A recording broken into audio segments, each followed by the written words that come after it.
So let's begin with another new topic.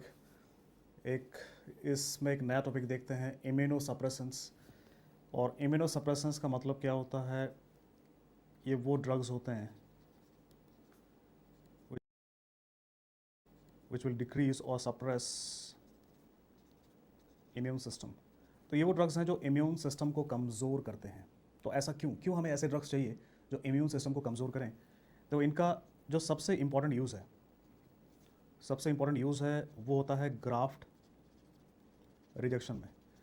तो graft rejection को treat करने के लिए या प्रिवेंट करने के लिए हम यूज़ करते हैं इन ड्रग्स को। तो इम्यून सिस्टम को कमज़ोर क्यों करना पड़ता है, उसके लिए थोड़ा सा आपको ये समझना पड़ेगा कि ग्राफ्ट रिजेक्शन में आखिरकार होता क्या है ऐसे, राइट? तो ग्राफ्ट रिजेक्शन क्या होता है, पहले वो देखते हैं। सपोज दो पेशेंट हैं, राइट? दो पेशेंट हैं, ये एक पेशेंट है आपका, एक पेशेंट ए है और ये एक पेशेंट बी है। तो पेशेंट बी का एक किडनी ख़राब हो गया। सो ये दो किडनी है, जैसे कि आपको पता है दो किडनी होते हैं, तो इसके पास भी दो किडनी है, उसके पास भी दो किडनी है। बी का एक किडनी ख़राब हो गया। तो किडनी जब ख़राब हो गया तो अब आपने क्या किया, इस किडनी को बाहर निकाला और इसको एक नया किडनी किसने दिया? ए ने दिया। तो ए ने एक नया किडनी डोनेट किया और यहाँ पर आपने एक नया किडनी लगाया।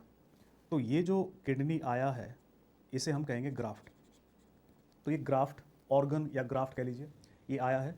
और ये जो पेशेंट बी है ये रेसिपिएंट है। ये किसका रेसिपिएंट है? ग्राफ्ट का रेसिपिएंट है। ए क्या है? ए डोनर है। किसका डोनर है? ग्राफ्ट का डोनर है। आप समझो इस बात को, डोनर ने ग्राफ्ट या ऑर्गन दिया रेसिपिएंट को, उसने रिसीव किया ऑर्गन। अब इस पेशेंट का जो इम्यून सिस्टम है वो क्या करेगा? इस ग्राफ्ट को डैमेज करना चालू करेगा।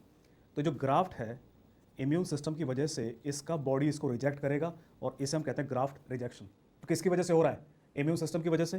तो ग्राफ्ट रिजेक्शन ना हो उसके लिए मुझे किसको कमज़ोर करना पड़ेगा? मुझे इम्यून सिस्टम को कमज़ोर करना पड़ेगा, right? So to decrease the activity of the immune system. तो इसी वजह से इम्यूनो सप्रेसेंट यूज़ किए जाते हैं। ये सबसे इंपॉर्टेंट यूज़ है इम्यूनो सप्रेसेंट का। तो ताकि मैं आपको समझा सकूं कि इम्यूनो सप्रेसेंट्स को ग्राफ्ट रिजेक्शन में कैसे यूज़ किया जाता है, उसके लिए थोड़ा सा अपने को समझना पड़ेगा कि ग्राफ्ट रिजेक्शन होता कैसे है।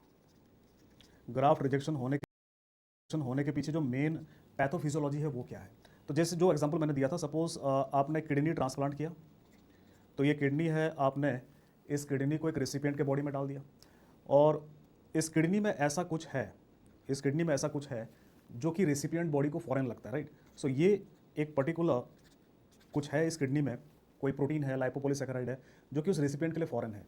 तो जब भी कुछ फॉरेन आएगा तो उसको जो सेल्स हैं वो क्या करते हैं, वो एमएससी रिसेप्टर के द्वारा प्रेजेंट करते हैं। तो जो एमएससी रिसेप्टर्स हैं वो किडनी में से उस फॉरेन बॉडी को ला करके प्रेजेंट करेंगे किसको? इम्यून सेल्स को।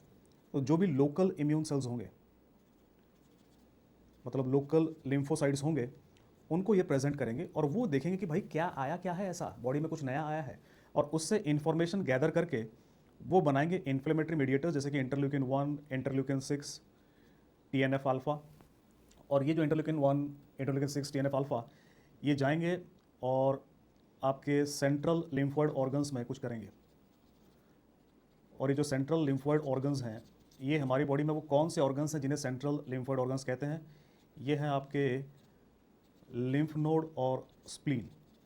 तो लिम्फ नोड और स्प्लीन, इनको हम सेंट्रल लिम्फोइड ऑर्गन्स कहते हैं। तो वहाँ पर ये इंटरल्यूकिन 1, 6, टीएनएफ अल्फा जा करके ये क्या करेंगे, ये एक एंजाइम को स्टिमुलेट करेंगे जिसे हम कहते हैं कैल्सिन्यूरिन। सो एक एंजाइम है कैल्सिन्यूरिन जिसको स्टिमुलेट करते हैं कौन से सेल्स में? आपके CD4 सेल्स में। तो CD4 सेल्स में एक एंजाइम होता है कैल्सिन्यूरिन, और कैल्सिन्यूरिन को स्टिमुलेट करने की वजह से CD4 सेल्स में इंटरल्यूकिन 2 का प्रोडक्शन बढ़ जाता है। और ये इंटरल्यूकिन 2 CD4 सेल से जब बाहर निकल के आता है तो ये कहीं काम करेगा, और वो आपके CD8 सेल्स हैं। CD8 सेल्स जिनके पास इंटरल्यूकिन 2 रिसेप्टर होता है। तो इंटरल्यूकिन 2 बना और वो आकर के इंटरल्यूकिन 2 रिसेप्टर पे काम करेगा, और इनका जो एक्शन है ये CD8 सेल्स को एक्टिवेट करेगा होता है। तो ये कहीं काम करेगा और वो आपके CD8 सेल्स हैं। CD8 सेल्स जिनके पास इंटरल्यूकिन 2 रिसेप्टर होता है। तो इंटरल्यूकिन 2 बना और वो आकर के इंटरल्यूकिन 2 रिसेप्टर पे काम करेगा और इनका जो एक्शन है ये CD8 सेल्स को एक्टिवेट करेगा, किसके लिए? To replicate. तो इनको रेप्लिकेट करने के लिए एक्टिवेट करेगा। तो यहाँ पे जो CD8 सेल जो रेस्ट कर रहे हैं, बैठे हुए हैं, दिल गो इनटू रेप्लिकेशन, दिल गो इनटू रेप्लिकेशन। और आपको पता है जो रेप्लिकेशन होता है वो 4 फेजेस में होता है, G1 phase, S phase, G2 phase, M phase. और इन 4 फेजेस में क्या होगा, एक सेल में से 2 बनेगा, अच्छा ये जो 2 हैं इनमें से और 2 बनेंगे, इस तरह से रेप्लिकेशन होते होते तो यहाँ पे एक फौज बनेगा, ल्यूकोसाइट्स का फौज बनेगा। और ये जो फौज बना है, ये फौज क्या करेगा, ये किडनी में जाकर के इस फॉरेन प्रोटीन को डैमेज करेगा, क्योंकि उसी के लिए बनाया गया है उनको।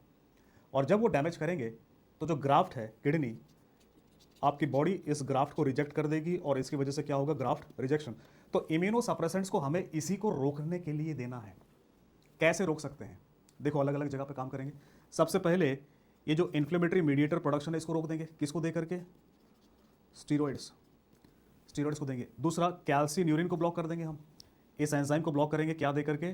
ड्रग्स देंगे, जैसे कि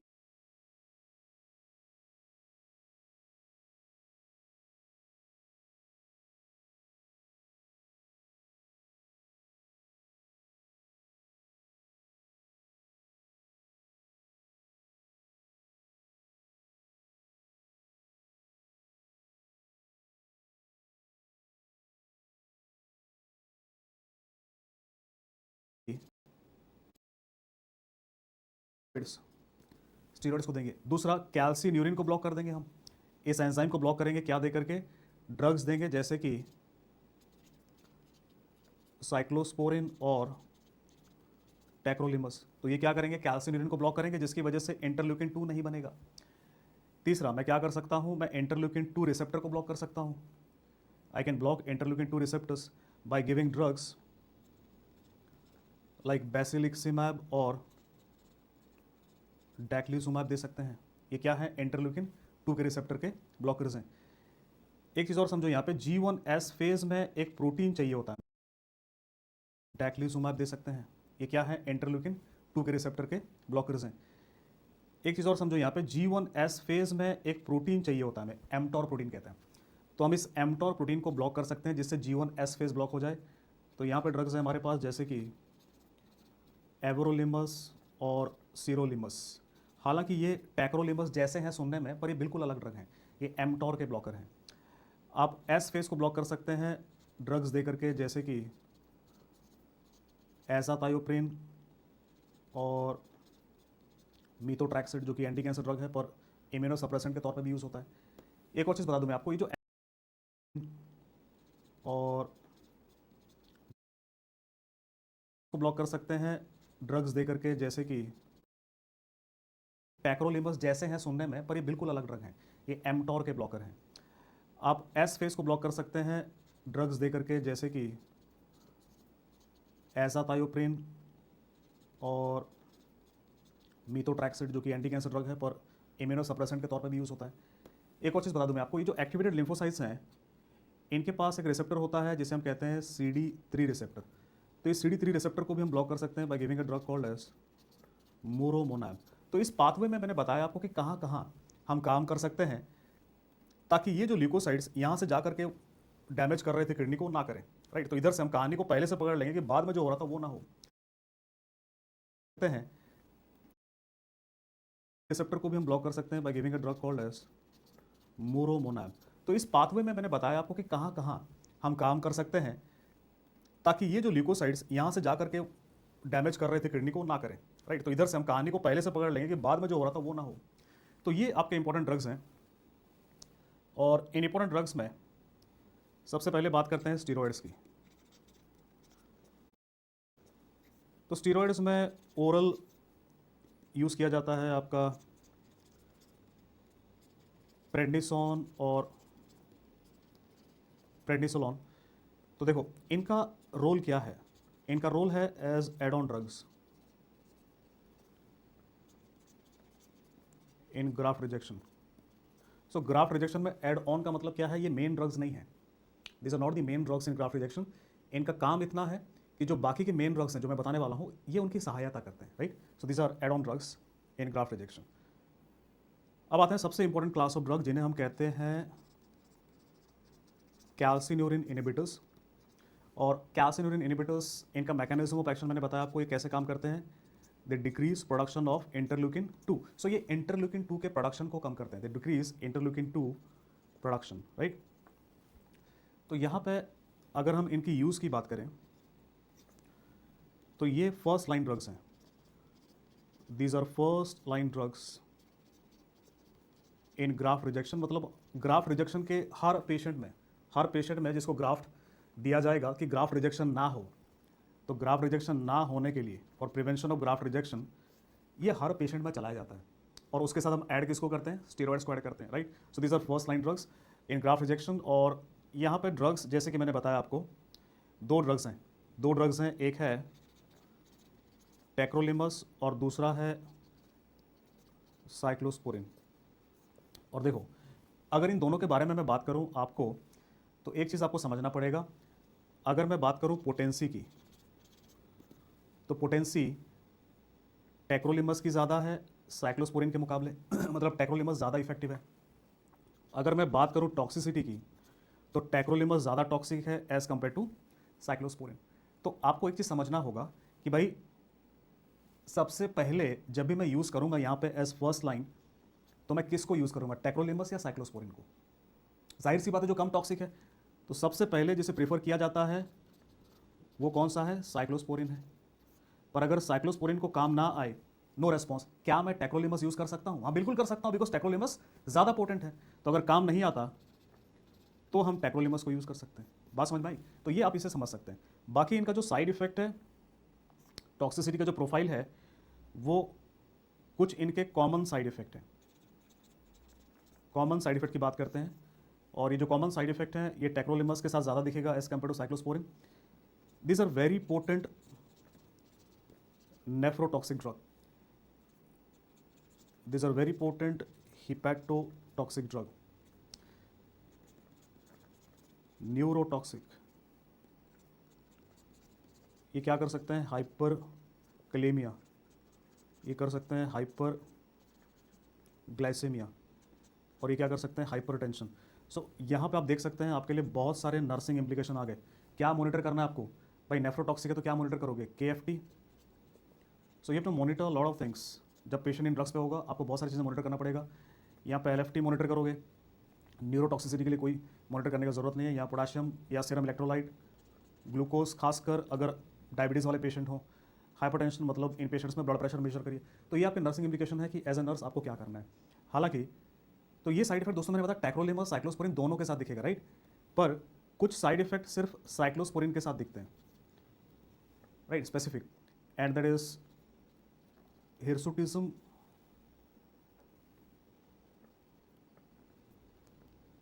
एंड हाइपरप्लेशिया ऑफ गम्स। तो यहाँ पे भी आपको कुछ नर्सिंग इम्प्लीकेशन है। आपको पेशेंट को रीएश्योर करना पड़ेगा,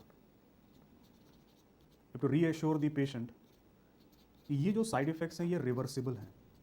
भाई इमेजिन करो, तो ज़्यादातर ये फीमेल्स में करना पड़ता है, बिकॉज फीमेल्स में अगर हिर्सुटिज्म हो जाए, हाइपरप्लेशिया ऑफ गम्स हो जाए, तो बदसूरत दिखेंगी, राइट। तो ये बहुत बड़ा प्रॉब्लम है उनके लिए।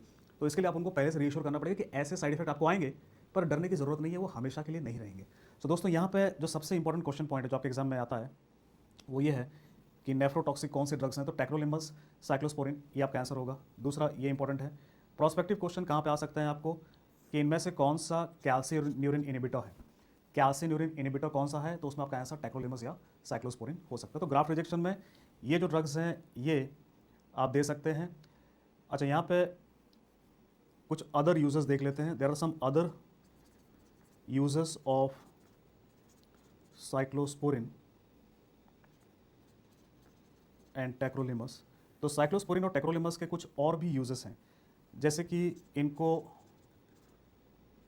सोरियासिस में यूज़ किया जाता है, सोरियासिस स्किन डिसऑर्डर में यूज़ किया जाता है। दोनों को they can be use in skin disorders like they can be use in atopic dermatitis, vitiligo. तो कुछ स्किन के डिसऑर्डर में इनको यूज़ किया जाता है और इनको टॉपिकल क्रीम की तरह लगाया जाता है, राइट। तो ये बाकी यूजेस हैं।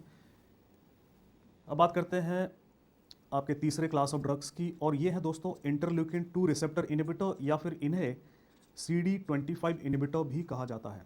तो यहाँ पे देखो जो ड्रग यूज़ किया जाता है वो बेसिलिक्सिमैब है। बेसिलिक्सिमैब इसको यूज़ किया जाता है। डैक्लिजुमैब जो दूसरा ड्रग मैंने बताया था आज की डेट पे यूज़ नहीं होता ग्राफ्ट रिजेक्शन में। बेसिलिक्सिमैब इसका यूज़ कहाँ पे होता है? It is primarily used for prevention of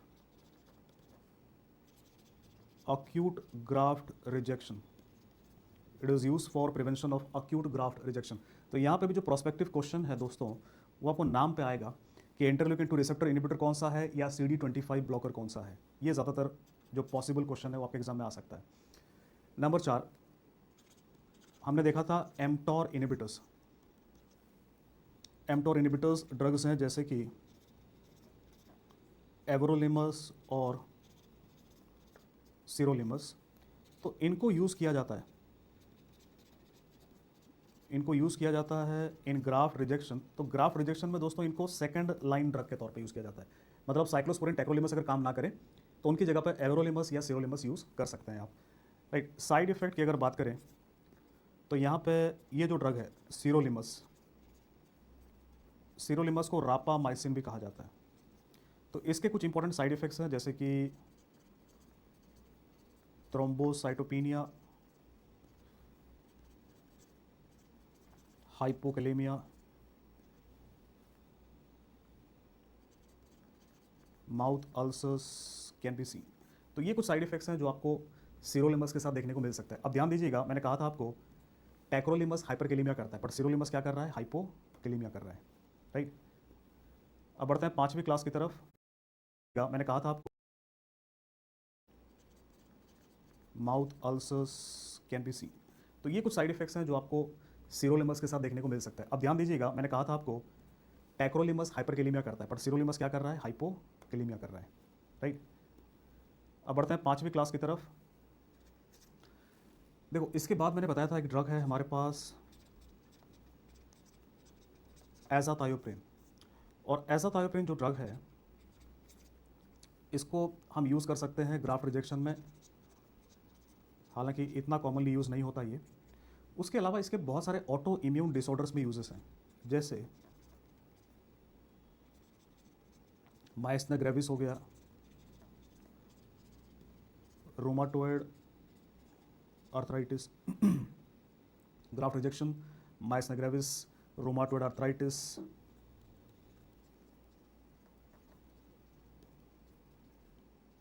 inflammatory bowel disease. तो ये कुछ यूजेस हैं एज़ाथायोप्रिन के। साइड इफेक्ट, इसको कॉमनली यूज़ क्यों नहीं किया जाता? बिकॉज ये हिपैटोटॉक्सिक ड्रग है। तो एक चीज़ इंपॉर्टेंट है, आपको मॉनिटर करना पड़ेगा LFT। राइट। प्लस ये बोन मैरो सप्रेशन भी करता है। So it causes bone marrow suppression plus it is hepatotoxic. So ये इंपॉर्टेंट चीज़ें हैं जो आपको याद रखना है इनके बारे में। नंबर 6 एक ड्रग है हमारे पास, इसके बाद मैंने बताया था म्यूरोमोनैब। और म्यूरोमोनैब का मैकेनिज्म क्या बताया था मैंने आपको, याद करो। It is a blocker of CD3। It is used for treatment, it is used for treatment of acute graft rejection। तो देखो मैंने बेसिलिक्सिमैब बताया था वो प्रोफाइलैक्सिस में यूज़ होता है, ये ट्रीटमेंट में यूज़ होता है of acute graft rejection muromonab. Number 9 thalidomide. Thalidomide देखो आज की डेट पे it is less preferred due to toxicity. इसका साइड इफेक्ट क्या है? तो ये कॉन्स्टिपेशन कर सकता है, सिडेशन कर सकता है, प्लस ये टेराटोजेनिक है। टेराटोजेनिसिटी क्या करता है? फोकोमेलिया। फोकोमेलिया मतलब लिम्ब बर्ड डिफेक्ट। तो जो हाथ पैर जो बनते हैं वो छोटे छोटे बनते हैं बच्चों में। तो थैलिडोमाइड में केवल एक ही सवाल आपके एग्जाम में आ सकता है और वो है फोकोमेलिया, कि कौन सा ड्रग फोकोमेलिया करता है। नंबर 10 एक ड्रग है हमारे पास माइक्रोफिनोलेट मोफेटिल। और ये जो माइक्रोफिनोलेट मोफेटिल है ये क्या करता है? It blocks IMP डिहाइड्रोजेनेस। IMP dehydrogenase is inosine monophosphate dehydrogenase. It is an enzyme that is required for purine synthesis. कहने का मतलब ये है कि माइक्रोफेनोलेट मोफेटिल करता क्या है, प्यूरिन सिंथेसिस को ब्लॉक करता है, राइट। और प्यूरिन सिंथेसिस ब्लॉक होने से आपके लिम्फोसाइट्स को टॉक्सिसिटी पहुंचती है, बिकॉज लिम्फोसाइट्स प्यूरिन को सिंथेसाइज नहीं कर पाते सैल्वेज पाथवे से, राइट। तो आपने डिनोवो पाथवे को ब्लॉक कर दिया और ये ऐसे काम करते हैं। This can be use in resistant graft rejection. तो रेजिस्टेंट ग्राफ्ट रिजेक्शन जहाँ पे आपके फर्स्ट लाइन ड्रग्स काम नहीं कर रहे वहाँ पे ये काम करते हैं माइक्रोफेनोलेट मोफेटिल। उसके अलावा इनको भी आप मायस्थेनिया ग्रेविस में यूज़ कर सकते हैं, राइट। इनको भी आप मल्टीपल स्क्लेरोसिस में यूज़ कर सकते हैं। साइड इफ़ेक्ट की अगर हम बात करें तो ये जीआईटी अपसेट करते हैं, हालांकि इनके साथ बहुत ही कोई ग्रेव साइड इफेक्ट जैसे कि नेफ्रोटॉक्सिसिटी, हिपैरोटॉक्सिसिटी, ये सब देखने को नहीं मिलता। तो दोस्तों ये हैं आपके immuno suppressive agents. Immuno suppressive agents जो हम यूज़ करते हैं और जो मेन यूज़ है इनका ग्राफ्ट रिजेक्शन में है। बाकी जो छोटा मोटा यूज़ है वो ऑटो इम्यून डिसऑर्डर्स हैं, जैसे माइस्थेनिया ग्रेविस हो गया, रूमेटॉइड आर्थराइटिस हो गया, तो ये छोटे मोटे यूजेस हैं। पर जो मेन फोकस है यहाँ पे, आपको फोकस किस पे देना है, ड्रग के नाम पे, कौन से क्लास को बिलोंग करता है, ये दो इंपॉर्टेंट चीज़ है। तीसरा साइड इफेक्ट।